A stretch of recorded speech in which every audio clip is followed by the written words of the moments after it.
Hello दोस्तों, मेरा नाम है परमाराम और हम बात करें राजस्थान की राज्य व्यवस्था। दोस्तों, राजस्थान की राज्य व्यवस्था में दोस्तों उच्च न्यायालय हमने कंप्लीट कर लिया। आज हम बात करेंगे स्थानीय स्वशासन। जो हमारा स्थानीय स्वशासन है, स्थानीय स्वशासन में मतलब आप समझो सरपंच।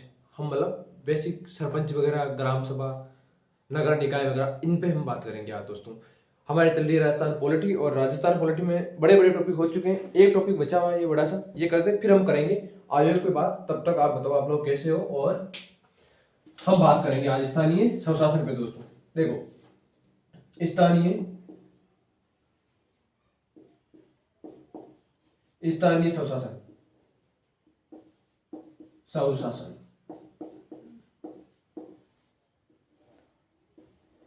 दोस्तों, स्थानीय स्वशासन क्या होता है? स्थानीय लोगों द्वारा जिस प्रतिनिधि का चुनाव किया जाता है, उस प्रतिनिधि के माध्यम से उस क्षेत्र में शासन का प्रतिनिधित्व करना। यानी कि जैसे जनता ने, एक गांव की जनता ने उस गांव के सॉरी गांव में सरपंच चुना है, तो वो गांव में सरपंच जो है उस शासन, उस प्रशासन का काम करेगा, तो वो जो है स्थानीय स्वशासन में गिना जाएगा। दोस्तों देखो, मैं बात करूं स्थानीय स्वशासन की, तो देखो, एक हम बात करेंगे प्राचीन काल और एक करेंगे हम ब्रिटिश काल।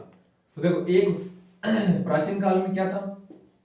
प्राचीन काल दोस्तों, मैं शुरू से नहीं, फिर बता रहा हूं आपको स्थानीय शासन कहां से उसका उद्भव हुआ था। और हम बात करेंगे फिर ब्रिटिश काल, ब्रिटिश काल, और जो वर्तमान में वो भी हम बात करेंगे। दोस्तों देखो, स्थानीय शासन में बात करूं तो देखो, जैसे हमारे जैन धर्म, बौद्ध, आप देखो, बौद्ध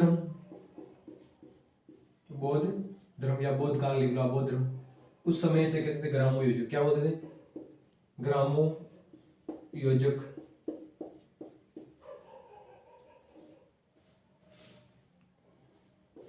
मौर्य काल में देख लो आप, सभा। और जो चोल है, चोल में कहते थे उर। क्या बोलते थे? उर। दोस्तों क्या बोलते थे? उर।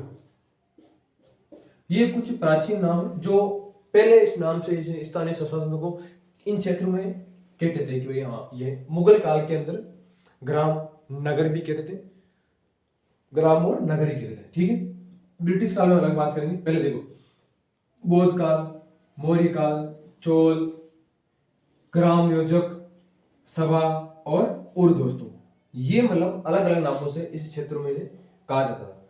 मैं ब्रिटिश काल की बात करूं दोस्तों, तो देखो, 1688 की, 1688 में सर्वप्रथम नगर पालिका की स्थापना की गई थी, और वो की गई थी आपके मद्रास में। कहा की गई थी दोस्तों? मद्रास में। दोस्तों फिर मैं बात करूं राजस्थान की, तो राजस्थान में 1864 में, कब? 1864 में माउंट आबू। कौन सा स्थान है? माउंट आबू। दोस्तों माउंट आबू के अंदर नगर पालिका की स्थापना की गई थी। यानी कि आपको पूछे कि राजस्थान में सर्वप्रथम नगर पालिका की स्थापना कहाँ की गई थी, तो माउंट आबू में। दोस्तों कहाँ की गई थी? माउंट आबू में। दोस्तों फिर देखो, बात करूं मैं 1870 की, तो लॉर्ड मेयो। कौन? Lord Mayo. कौन? Lord Mayo. दोस्तों लॉर्ड मेयो जो है विकेंद्रीकरण का प्रस्ताव लेके आया। क्या लेके आया? विकेंद्रीकरण का प्रस्ताव लेके आया। फिर मैं बात करूं 1872 की, कब? 1882। कब? 1882। दोस्तों सॉरी, 1882। तो लॉर्ड रिपन, क्या नाम है? लॉर्ड रिपन, ये लेकर आया था रिपन प्रस्ताव। क्या लेकर आया था? रिपन रिपन रिपन प्रस्ताव। क्या लेकर आया था? रिपन प्रस्ताव। इस प्रस्ताव को बोला जाता है मेघना काटा। यानी कि प्रश्न पूछेंगे, स्थानीय स्वशासन का मेघना काटा किसे कहा जाता है? आप बताओगे रिपन प्रस्ताव को मेघना काटा कहा जाता है। स्थानीय स्वशासन का जनक किसे कहा जाता है? वो कहा जाता है लॉर्ड रिपन को। दोस्तों किसे कहा जाता है? लॉर्ड रिपन को। दोस्तों इस प्रकार से ये उद्योग हुआ था। एक बार ये देखो, फिर हम आगे लिखवाता हूं मैं आपको 1919, फिर 1935 का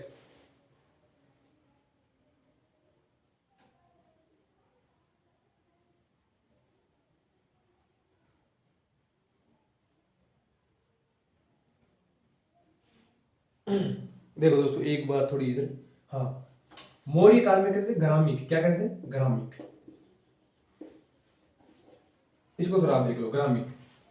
और उरचोल में और बौद्ध धर्म के अंदर योजक, ग्राम आप योजक, हाँ ग्राम योजक, ओके ओके इसी से ग्राम योजक दोस्तों। थोड़ा सा क्या है, ये नाम ही ऐसे ही है, ग्राम योजक। देख लो एक बार जल्दी देखो। जो वैदिक काल आएगा, कौन सा वैदिक काल दोस्तों, उस वैदिक काल में कहते थे सभा, क्या कहते थे सभा दोस्तों। थोड़ा ये ध्यान रखना, वैदिक काल में क्या कहते थे सभा, ये नाम थोड़ा याद रखना। बौद्ध काल में कहते थे ग्राम योजक, मौर्य काल में कहते थे ग्रामिक, और चोल में कहते थे उर्द दोस्तों। देखो जल्दी से, चले ओके। अब देखो दोस्तों, ये तो हमारा पहले का है कि क्या क्या नामों से जाना जाता था। अब देखो दोस्तों, ब्रिटिश काल के अंदर ये तो हमारा काम हो गया। थोड़ा सा और मैं आपको बता दूं कि किस प्रकार से ग्राम पंचायतों का उदय हुआ था दोस्तों। हाँ, अब देखो दोस्तों, फिर देखो 1909 के अंदर, कब 1907 में आएगा, लेकिन रिपोर्ट अपने 1909 देगा। रॉयल कमीशन, क्या नाम है, रॉयल कमीशन। रॉयल कमीशन का मतलब है दोस्तों, ये रॉयल कमीशन आएगा, ये इसका एक ही उद्देश्य होगा, विकेंद्रीकरण का उद्घाटन करना, मतलब विकेंद्रीकरण लाना, ठीक है। तो ये रॉयल कमीशन आएगा। इसके बाद आएगा 1919 का मॉन्टेग्यू चेम्सफोर्ड, क्या आएगा मॉन्टेग्यू चेम्सफोर्ड, क्या आएगा चेम्सफोर्ड एक्ट। कब आएगा 1919 में। ये पंचायती राज को हस्तांतरित विषयों में लेके जाएगा, कहां लेके जाएगा हस्तांतरित विषयों में, कहां लेके जाएगा हस्तांतरित विषयों में दोस्तों। फिर आएगा 1935 का भारत शासन अधिनियम, कब का 1935 का भारत शासन अधिनियम, क्या आएगा भारत शासन अधिनियम या एक्ट, ठीक है। ये आएगा 1935 में।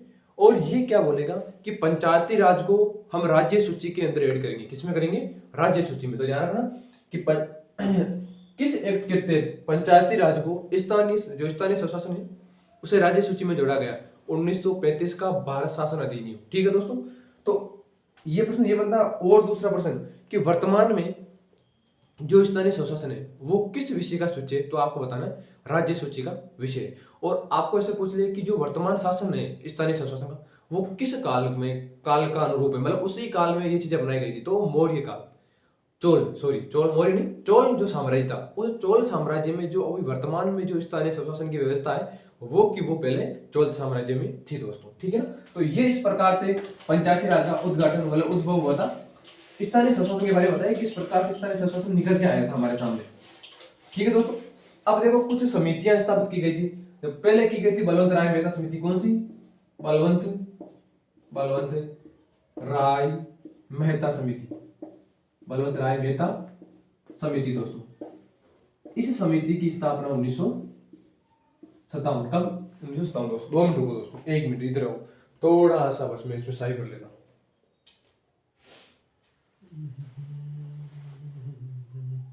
हो गया बस, चलो देखो, ठीक है। फिर अशोक बलवंत राय मेहता समिति, फिर आएगी अशोक मेहता समिति, कौन सी आएगी अशोक मेहता समिति, कौन सी अशोक मेहता समिति दोस्तों, अशोक मेहता समिति। ये समिति है, इसकी स्थापना 1977, कब 1977 दोस्तों, ठीक है। फिर मैं बात करूं जीवी के राव समिति, कौन सी जीवी के राव समिति, जीवी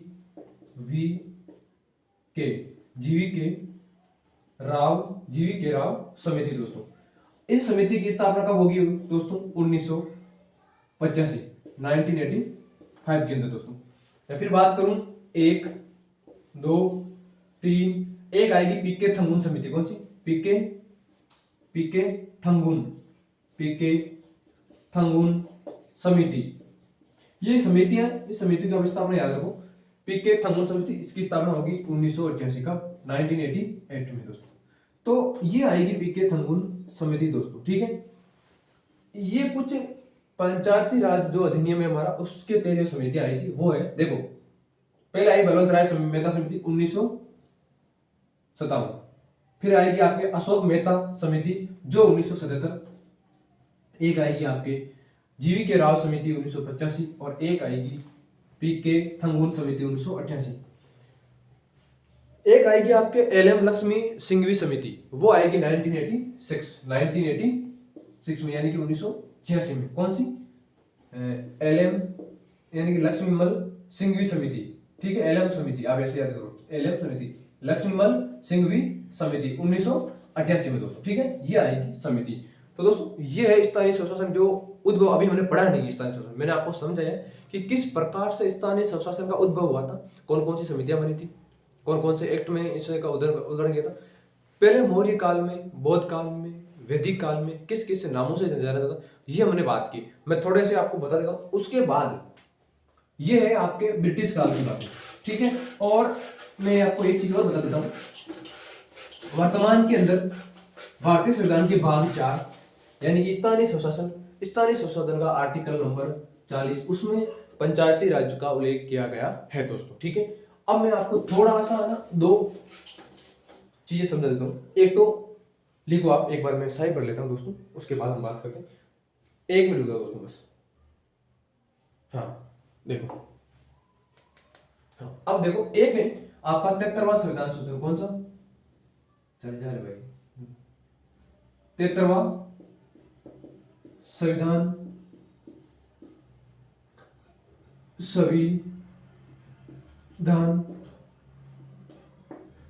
संविधान संशोधन, ठीक है। और एक होगा आपका 74वां, तो एक में से लिख रहा हूं 74वां, तो मैं आगे नहीं लिख रहा हूं संविधान संशोधन, 74वां संविधान संशोधन दोस्तों। देखो 73वां संविधान संशोधन कब आया था? 1992 दोस्तों। 74वां भी कब आएगा? 1992 दोस्तों। ये स्थानीय स्वशासन, कौन सा? स्थानीय स्वशासन तो गलत हो जाएगा, ग्रामीण क्षेत्र में, पंचायती राज, ऐसे याद करो, पंचायती राज, पंचायती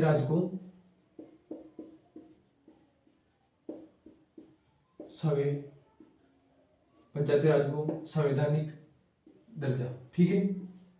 और इसके तहत हुआ था नगरीय निकाय को संवैधानिक